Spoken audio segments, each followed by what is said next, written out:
Olá pessoal, meu nome é Márcio Magnanelli, esse é meu canal de assuntos sobre o criacionismo e da ciência do design inteligente. Hoje eu vou fazer um vídeo que é um react de um react. O Bruno do canal Zoom Mundo, ele fez um react da minha participação no debate que nós tivemos de um ateu contra 32 cristãos, e o ateu era o Sérgio Sacani. Então ali ele falou sobre algumas coisas da minha participação e eu gostaria de comentar. Tá legal? Então, sem mais demoras, vamos começar aqui. Vamos adicionar ao palco o vídeo editado do nosso Bruno do Zoom. Eu não falo, cara, eu não falo da área que eu não entendo, entendeu? Eu não sou geólogo, eu não sou geólogo, biologia, eu não falo. Eu não sou geólogo, eu tô falando de geologia. Então, esse é um problema sério. Esse é o problema do YouTube. O Sacani disse que não é biólogo nem paleontólogo, mas eu sou. Saudações zoológicas. Então, pessoal, bom, o Sacani, ele é o maior divulgador científico do Brasil, né? E ele fala de todos os assuntos, né? Ele fala de cosmologia, ele fala de origem da vida, ele fala de biologia, ele fala de religião, ele fala de política. Todo mundo que vai conversar com ele ali, ele conversa, né? Se você olhar nas redes do Serjão, né, a geologia ela ocupa um espaço mínimo ali nas redes dele, né? Porém, quando ele foi confrontar o Marcos Eberle, né, aí ele preferiu sabotar o debate, ele preferiu empobrecer o debate e se esconder nas rochas, né? E não deixar margem, né, para abrir o assunto para nenhum outro tema que não as rochas, né? Então, se o problema do YouTube é dar espaço para quem não é da área falar de algum outro assunto, o maior problema é o Sérgio Sacani, pelo tamanho que ele tem e a penetração que ele tem nas redes. Tá? Então, vamos seguir aqui. Eu sou o Bruno e você com certeza já ouviu falar da história de um dilúvio que cobriu toda a Terra. Uma inundação tão gigantesca que teria apagado quase toda a vida do planeta, deixando apenas alguns sobreviventes. Mas será que isso é realmente possível? Muitas das falas do vídeo do debate usam observações reais da ciência, mas chegam a conclusões completamente diferentes. E é exatamente isso que eu quero trazer aqui hoje. Separar o que é evidência daquilo que é interpretação. Quando a gente fala de um dilúvio global, a primeira pergunta que precisa ser feita é bem simples. Será que existe água suficiente na Terra para cobrir todos os continentes? E a resposta direta da ciência é não. Pelo menos não com o relevo atual do planeta. E aí entra um argumento. Então, você vê que na pergunta que ele faz, né, se existe água suficiente para inundar os continentes, né, veja que na pergunta que ele faz, ele enfatiza o não, né, para reforçar que não existe água suficiente, né, ele quer reforçar esse tema. Porém, ele foi honesto, né, em colocar a ressalva no relevo, né, ele falou, olha, se tiver um relevo diferente, né, é possível, né, em outras palavras, ele poderia dizer, sim, existe água suficiente para cobrir todo o planeta, porém, numa configuração de relevo diferente, né?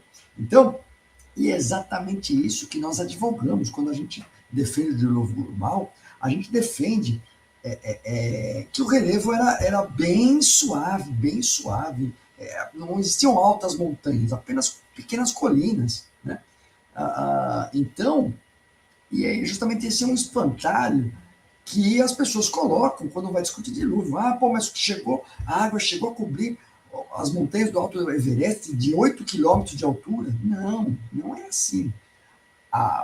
O Himalaia, inclusive, ele tem fósseis marinhos, é uma coisa que ele vai dizer lá, ou seja, o Himalaia, ele era no nível do mar. E com o movimento tectônico, aí teve o surgimento da região do Himalaia e aí criam as altas montanhas. Então, essa dizer que olha, cobriu as montanhas do Himalaia, é verdade, quando o Himalaia estava sobre o mar, estava no nível do mar. Vamos lá. Muito comum, a ideia de que existiria água escondida dentro do manto da Terra. De fato, existem minerais no interior do planeta que armazenam água. Só que tem um detalhe crucial. Essa água não está na sua forma líquida, como se fosse um tipo de oceano subterrâneo. Ela está quimicamente presa na estrutura dos minerais. Para liberar essa água em grande quantidade, seria necessário derreter grandes partes do manto terrestre. E isso exigiria uma quantidade de energia tão absurda que o resultado não seria um dilúvio, mas sim o planeta praticamente coberto por um oceano de magma. E mesmo que a gente ignore isso, ainda existe outro problema. Então, bom, primeiro que o dilúvio, ele não necessita da água que está cristalizada nos minerais. Uma dessas rochas que tem água cristalizada é a ringildita, né? Que está dentro do manto. Então, o que acontece? A chuva torrencial dos primeiros 40 dias foi resultado de fraturas ou rifts, né, que ocorreram na crosta terrestre, né, que inauguraram o processo de tectônica de placas, né? Mas essas chuvas, elas não tiveram condições de elevar o nível do mar, até porque era a água do nível do mar, né? Era a água do mar que estava sendo jorrada para cima e depois condensando e caindo na forma de uma chuva torrencial, né? E essa chuva torrencial, ela resultou em um aplainamento de enormes massas continentais, que a geologia chama de grande inconformidade, que eles não explicam, né? Que eles falam, falta 700 milhões de anos de registro geológico. Na verdade, é a grande inconformidade. Ou seja, foi um lixamento, aplainamento de grandes massas de rochas, tá? Por conta dessa primeira chuva torrencial. Então, a água necessária para o dilúvio, ela já está presente na forma líquida nos oceanos, né? E a elevação do nível do mar, ela é associada à subducção acelerada. A subducção é quando a placa oceânica ela mergulha sob a placa continental. E aí, essa subducção acelerada, ela trocou todo o assoalho oceânico e fez com que o magma quente exposto ali no oceano, ele inflasse e elevasse o leito dos oceanos. E as megatsunamis provocadas pela subducção inundaram o interior dos continentes até as partes mais altas. E após o resfriamento e solidificação do novo assoalho oceânico produzido pela subducção acelerada, ele desabou sobre o manto e aí fizeram as águas recederem, retroagirem do interior dos continentes, trazendo sedimentos em direção ao oceano novamente, nas costas offshore. Vamos lá. Gigantesco, os famosos 40 dias de chuva. De onde viria toda essa água? E para onde essa água iria depois? Porque não adianta só fazer chover. Essa água precisa aparecer de algum lugar e depois desaparecer de alguma forma. Mas agora vem uma parte interessante. E se a ideia do dilúvio não estiver totalmente errada, só que mal interpretada? Porque ao longo da história da Terra, já aconteceram eventos que, para quem estivesse vivendo neles, pareceriam literalmente o fim do mundo. Olhando para a definição da palavra dilúvio no dicionário Michaelis, temos aqui a definição 2, que diz: inundação da terra como castigo imposto por Deus aos homens no tempo de Noé, relatado no Antigo Testamento. Essa inundação de todo o planeta, de fato, nunca aconteceu. Mas se olharmos para a definição 1, nós temos inundação extraordinária, chuva abundante, cataclismo. E aí nós temos vários exemplos na história da Terra que mostram evidências em épocas diferentes desses dilúvios. Um dos melhores exemplos disso é o impacto do asteroide na região que hoje é o Golfo do México, que acabou com os grandes dinossauros há cerca de 66 milhões de anos, no final do período Cretáceo. Esse impacto aconteceu parcialmente no oceano, e isso fez toda a diferença. Porque além da explosão gigantesca, ele gerou algo ainda mais impressionante. Mega tsunamis que se espalharam por grandes partes do planeta, especialmente na costa do Oceano Atlântico. Ondas colossais invadiram continentes, arrastaram sedimentos, soterraram seres vivos, um cenário extremamente caótico. Pra vocês terem uma ideia, no tsunami de 2004 da Indonésia, que matou centenas de milhares de pessoas, as ondas atingiram uma altura máxima de 50 metros. Já as maiores ondas do impacto do asteroide no final do Cretáceo podem ter ultrapassado 1 quilômetro de altura. Tanto que nós temos fósseis impressionantes de animais que se formaram por causa desses tsunamis. O evento foi de fato catastrófico. Mas aqui está o ponto-chave. Isso não aconteceu no planeta inteiro. Muitas regiões do interior dos continentes não foram afetadas por essas ondas. Elas foram sim muito afetadas por outros problemas relacionados à queda do asteroide, mas não por algumas dessas ondas que estão entre as maiores que já tivemos aqui na Terra. E quer saber de outro dilúvio do passado? Durante o período Triássico, cerca de 234 a 232 milhões de anos atrás, ocorreu um evento chamado de episódio pluvial do Carniano. Foi um período marcado por chuvas intensas e prolongadas, que podem ter durado mais de 1 milhão de anos. Imagina só isso, um planeta inteiro passando por fases de chuvas muito mais intensas do que qualquer coisa que a gente já viu até hoje. Isso com certeza causou inúmeras inundações ao redor do mundo. Várias regiões devem ter vivido verdadeiros dilúvios locais, rios transbordando, lagos se expandindo, ecossistemas sendo completamente alterados. E mesmo assim, o planeta nunca ficou completamente coberto por água. Então, como é que ele sabe que a Terra não foi toda coberta pela água? Porque a visão que os geólogos e paleontólogos e biólogos têm, né, do dilúvio é muito simplória, né? A maioria pensa que, olha, tivemos os 40 dias de chuva e essas chuvas alagaram a Terra, que ficou completamente submersa por um bom tempo até as águas começarem a baixar. Porém, o dilúvio de Noé foi bem diferente.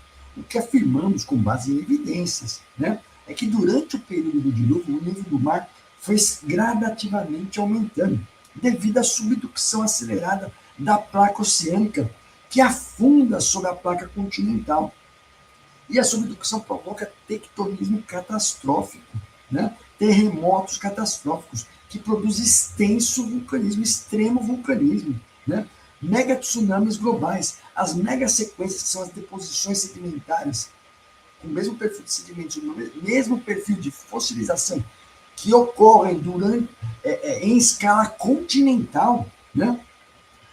Salque, Tipicanoe, Cascácia, Absaroca, Zune e Tejas, sendo que a Tejas é a última e que ela tem um perfil diferente, que ela é o retorno das águas do interior do continente em direção ao oceano, levando sedimentos também, né? E nessas megasequências estão relacionadas às extinções em massa, né? Então, durante o dilúvio, essas mega tsunamis foram ganhando altura e soterrando ecossistemas inteiros, né? Dos mais baixos para os mais altos. E as últimas mega tsunamis globais atingiram o interior de todos os continentes e até as partes mais altas do planeta, e extinguiram todos os animais terrestres, incluindo as aves, né? As extinções em massa, reconhecidas pela geologia moderna, indicam exatamente esse quadro. Porém, a diferença da interpretação é das datas e o intervalo entre elas, né? Você vê que ele coloca no vídeo tantos catastrofismos, né? Meteoros, chuva de 1 milhão de anos, vulcanismo extremo, né? Quer dizer, ou seja, isso aí já é o chamado neo-uniformitarismo. Eles não conseguem mais explicar a geologia da Terra pelo uniformitarismo. Então, eles têm que incluir catástrofes. Só que o que acontece? Eles falam, uma chuva durar 1 milhão de anos, é razoável, aconteceu. Agora, uma mega tsunami que cobriu o interior dos continentes e até as partes mais altas, deu um relevo bem mais baixo. Não, isso aí não é razoável, isso aí não é possível, não tem como, né? Então, vocês vejam a incoerência, né? E quando fala de um dilúvio, não, é impossível. Quando fala de uma chuva de 1 milhão de anos, meteoro caindo, extinguindo grande parte dos animais, não, isso aconteceu. Por quê? Porque eles não jogam fora o tempo profundo. Eles têm que colocar cada vez mais catástrofes para poder responder o que está evidenciado nas rochas, né? Mas eles não largam o tempo profundo. Vamos seguir. Famosos desse debate foi: se existem fósseis marinhos no topo do Everest, então a água já cobriu tudo. E aqui está o detalhe curioso. A primeira parte dessa frase está absolutamente correta. Existem sim rochas marinhas no Himalaia, inclusive calcários cheios de microfósseis de organismos que viveram de fato no oceano. Mas a conclusão tirada disso está completamente errada. Porque, na verdade, ter fósseis marinhos no topo de uma montanha não é um problema para a ciência. É exatamente o que ela prevê. A explicação começa com um conceito fundamental da geologia: a tectônica de placas. A região onde hoje está o Himalaia já foi, no passado, um ambiente marinho. Sedimentos se acumularam no fundo do oceano ao longo de milhões de anos, se transformando em rocha. Só que depois aconteceu algo gigantesco. A placa da Índia começou a colidir com a Ásia. E essa colisão continua acontecendo até hoje. Quando duas massas continentais colidem, a crosta não afunda facilmente. Ela se comprime, se dobra e se empilha. E é exatamente isso que formou o Himalaia. Ou seja, aquelas rochas que um dia estavam no fundo do mar foram literalmente empurradas para cima. E não foi a água que subiu, foi a própria montanha. É por isso que hoje você encontra fósseis marinhos a quase 9.000 metros de altitude. Encontrar sedimentos marinhos numa montanha não significa que a água cobriu tudo ao mesmo tempo. Significa apenas que aquela rocha nasceu no oceano e depois foi elevado. Fósseis marinhos no Everest ou em qualquer outra montanha alta não são evidência para um dilúvio global. Mas agora a gente chega num dos pontos. Então vamos lá. Bom, sobre a questão da vida marinha, somente o dilúvio explica porque os fósseis marinhos estão associados a todas as colunas geológicas. Todas as colunas geológicas estão associadas a fósseis marinhos, né?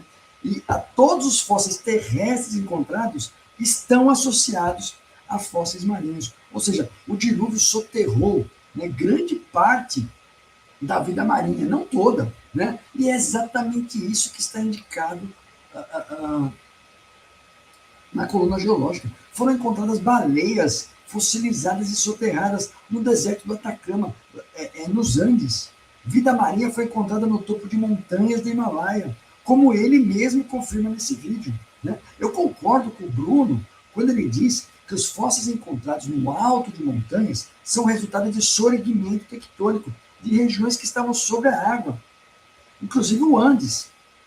Um detalhe que nosso paleontólogo ele não contou, né? Aí é o segredinho dos geólogos, né? E dos paleontólogos, né? Ele não contou um detalhezinho que desmente toda essa narrativa. Após a elevação dessas rochas que estavam submersas, a erosão dessas rochas deveria lavar os sedimentos marinhos que foram depositados sobre elas. 5 milhões de anos de erosão, somente 5 milhões de anos de erosão, a taxa de 3 milímetros por ano, que é uma taxa média de erosão que a gente encontra por aí, deveriam lixar 15 quilômetros no topo desses montes. Ou seja, a presença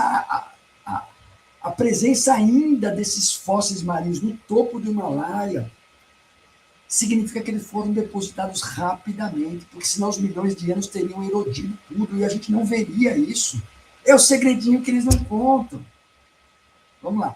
Mais usados nesse tipo de debate, os fósseis. Porque existe uma ideia muito usada por defensores do criacionismo de que certos fósseis, especialmente quando eles estão concentrados ou bem preservados, seriam evidência de um grande cataclisma a nível global. O catastrofismo, ele é uma evidência, sacane. As megasequências, elas são prova do dilúvio. As mesmas deposições de características sedimentares com os fósseis ali indicam que foi global as megasequências, sacane. Como você vai dizer que é dilúvio local? Mas aqui, de novo, a situação é mais complexa do que parece. Estamos falando das extinções em massa. Sim, elas são reais. A história da Terra registra vários momentos em que grande parte das espécies simplesmente desapareceu. Mas esses eventos não aconteceram todos ao mesmo tempo e nem tiveram a mesma causa. Alguns estão ligados a um vulcanismo mais intenso, outros a mudanças climáticas, outros a alterações na química dos oceanos, ou então a grandes intervenções do espaço, como no caso do impacto de asteroides. Ou seja, extinções em massa existem sim, mas elas são múltiplas, diferentes e espalhadas ao longo do tempo. E o mesmo vale para os chamados cemitérios fósseis. Eles também existem, e muitos deles envolvem soterramento rápido. Mas isso não aponta automaticamente para um dilúvio global, e sim para um evento local. Uma grande enchente localizada que de fato pode ter soterrado muitos animais num lugar, enquanto do outro lado do mundo estava tudo bem. E outro ponto relacionado aos fósseis. Então, essa é a nossa divisão, meu caro Bruno. As megasequências e todas as extinções em massa, já caracterizadas pela geologia, foram produzidas no curto período geológico do dilúvio. Tudo ocorreu rapidamente, a mudança climática, o vulcanismo intenso, a alteração química dos oceanos, o impacto de asteroides, o soterramento de bilhões de fósseis. Nós temos evidência disso, né? Como eu falei, o motor, a energia que veio para que esses processos ocorram assim, quase que simultaneamente, não é simultaneamente, mas é num período geológico curto, veio da subducção acelerada, que consumiu todo o assoalho oceânico pré-dilúvio. Ele foi um motor desse evento de enorme energia. Aí nós temos evidência disso. As enormes lajes frias de subducção encontradas no manto terrestre pela tomografia sísmica de 100 km de extensão. Eu cometi um erro no vídeo que não está aqui no vídeo, mas lá na live eu falei de 700 km de espessura. Eu errei enfim, acabei me confundindo ali. Mas são 100 km de espessura e 700 quilômetros de extensão, que elas estão, olha só como estão frias, elas chegam a estar de 3.000 a 4.000 graus mais frias do que as partes mais quentes do manto terrestre, né? Então, veja, em milhões de anos, essas lajes de subducções já deveriam estar normalizadas em termos de temperatura com o manto circundante. Somente uma subducção rápida e recente pode explicar essas anormalidades de temperatura que a gente vê no manto. É a presença de tecidos moles preservados. Então, Sérgio, você não tem tempo, porque quando foi encontrado tecidos moles em ossos de dinossauro, você acabou seu tempo. Tem DNA ali, Sérgio. E aqui é importante deixar claro, existem sim traços de alguns tecidos moles preservados em fósseis de dinossauros e de outros animais pré-históricos. Mas isso não é prova de que esses materiais são mais recentes do que se achava antes, e sim de que esses tecidos podem durar mais tempo do que considerávamos antes. Pesquisas lideradas por cientistas, como a citada Mary Schweitzer no vídeo, mostraram que estruturas flexíveis e restos moleculares em alguns fósseis estão sim presentes. Mas isso não significa que estamos encontrando carne fresca ou organismos recentes. Esses materiais passaram por processos químicos complexos, que permitem a preservação parcial de algumas estruturas ao longo de muito tempo. Não é a mesma estrutura dos animais vivos, mas sim uma mistura de tecidos moles com alterações geológicas, minerais e químicas. E nunca DNA intacto, como falaram no vídeo. Então, pessoal, DNA não se preserva por mais de 10 mil anos. Então, todo o tempo que o Sérgio pede aqui para ter os processos que ele coloca, não tem tempo. No máximo 10 mil anos, Sérgio. Esses tecidos mente. Essa é a beleza da ciência. Ao contrário do criacionismo, nós não buscamos verdades absolutas e imutáveis, mas sim aceitamos que novas evidências podem mudar muito do que a gente achava que sabia sobre um assunto. Então, Bruno, achar que biomoléculas podem ser preservadas por milhões de anos é abraçar o absurdo, é o preço que se paga por defender o tempo profundo. Bruno, você é um rapaz educado, fez um react respeitoso, sóbrio, mas não crie espantalhos para não poder fugir da questão principal. Ninguém disse que foi encontrado carne fresca ali, nem que foi DNA. encontrado DNA intacto ali no interior desses ossos. Somente a preservação de fragmentos dessas biomoléculas por milhares de anos já é excepcional. Não deveríamos encontrar nada orgânico ali. Outros cientistas, como Mark Armitage, já confirmaram exatamente isso que eu trouxe ali no debate. Aí você diz, essa é a beleza da ciência. Nós não buscamos verdades absolutas, mas uma evidência que contraria e abala a teoria dos milhões de anos do tempo profundo. Isso aí não vale, né? Bruno, nós temos outras evidências que atestam que a Terra é jovem, que ela não tem milhões de anos. A Terra tem somente alguns milhares. Esse debate serviu para ver como as evidências que abalam o tempo profundo são tratadas. Elas são jogadas para debaixo do tapete. A gente deve o quê? Ignorar uma clara evidência para bloquear o avanço da ciência só porque ela indica uma direção contrária à maioria, ao consenso da maioria? Até agora, Bruno, não se mostrou viável nenhum mecanismo de preservação dessas biomoléculas por mais de alguns milhares de anos. Esse é o fato. Ignorar isso é dizer que a ciência não pode avançar e que o limite dos cientistas está traçado. Ou seja, ninguém pode ousar a desafiar o tempo profundo. Então, meu caro Bruno, eu queria voltar ao início do seu vídeo, né, em que você disse que iria mostrar para as pessoas a verdade do dilúvio, o verdadeiro dilúvio. Será que, ignorando as evidências, você pode realmente dizer que está mostrando a verdade? Eu convido a assistir os meus vídeos no meu canal sobre o modelo do dilúvio. Tem lives, tem debates, né, com geólogos, com paleontólogos, né? Mas não é para te mostrar a verdade, mas para mostrar que as evidências, elas apoiam muito mais um catastrofismo bíblico, rápido, se encaixam muito melhor as evidências que a gente encontra do que no tempo profundo dos milhões de anos. Então, e eu também te convido a assistir o react do Eduardo Lutzer sobre as perguntas do Sacani ali. Eu vou deixar o link do react do Eduardo Lutzer nos detalhes do vídeo. Ali, o Lutzer, ele demonstrou que o Sacani, ou ele mentiu, ou ele desinformou na pergunta 3. Na pergunta 3, ele falava, Bruno, é importante que você saiba disso. Na pergunta 3, ele falava de 3.500 metros de derramamentos basálticos com 800 camadas. E que entre essas camadas havia solo e vida entre as camadas. E no debate ali, no Lutzer, ele disse que até tinha florestas ali entre as camadas. E no vídeo, o Lutzer demonstra, primeiro, que foram apenas uma centena de camadas de derramamento basáltico, pouco mais de uma centena de camadas, que totalizaram 1.700 metros de basalto. Mas o principal disso, Bruno, não há solo real, e muito menos vida entre elas, não se encontra nada ali. Esse é a desinformação, a mentira que o Sacani contou ali e que você precisa conhecer. Será, Bruno, que com essas informações dá para dizer, ainda bater no peito, ainda dizer, olha, vou te mostrar a verdade do dilúvio? Esse é o convite que eu faço para você. Conheça o modelo do dilúvio, conheça as nossas evidências, para você realmente estar informado e poder informar as pessoas. Abraçar o tempo profundo, ele é aquele limite da ciência. Dali não pode ultrapassar. Isso é um bloqueio do avanço científico que as pessoas fazem. Então, convido a todos, inclusive cristãos, não cristãos, ateus, que se atentem para as evidências do dilúvio, que vocês vão ver que elas se encaixam muito mais num tempo curto, num evento de alta catastrofismo, de alta energia e tempo curto, do que eventos de baixa energia e tempo gradual. Tá legal? Se você gostou, curte, comente, compartilhe. Conheça as evidências do livro do Bíblia. Deus abençoe a todos. Fiquem com Deus. Muito obrigado.